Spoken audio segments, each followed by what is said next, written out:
በደረቅ አበባ ሃፒ በርዝዴይ ቱ ዩ ሃፒ በርዝዴይ ኬክ የሌለበት አበባ ሃፒ በርዝዴይ የሚጠጣ የሌለበት ልደት ሃፒ በርዝዴይ ቱ ዩ መልካም ልደት ለሄርሜላ መልካም ልደት ለውሽሚት።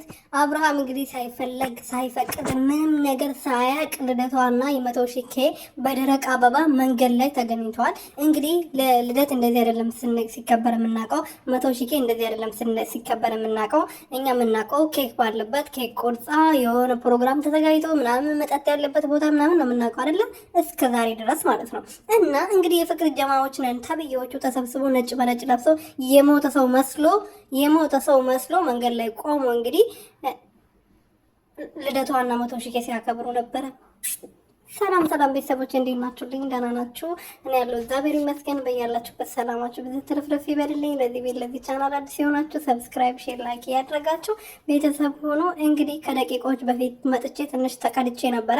አብርሃምና ሄርሜላ ተታርቋል። አብርሃም ሰርፕራይዝ አድርጎታል ብዬ ትትትት ሲል ነበር። እኔ ምን ላድርግሽ ቤተሰብ? እኔ እኮ ያዩትን ነገር እኮ ነው መጥቼ ማውራባችሁ። እኔ እኮ ዝም ብዬ አይደለም እኮ ምን ላድርግሽ እኔ እና አሁን ደግሞ ድራማውን ገብቼ ሳየው አብርሃም ምንም የሚያውቀው ታሪክ የለም። እነዛ አቤል ምናምን የሚባሉ ሰዎች አብርሃም ሌላ ነገር እያደረገ ቢሆንም ከሄርሜላ ጋር እናስታርቀዋለን በማለት አብርሃም ሳይፈልግ የአብርሃምን እጅ እያነሳ የሄርሜላ ወገብ ላይ ጣል ሲያደርግ ነበር እንዲተቃቀፉ። ግን አብርሃም ማቀፍ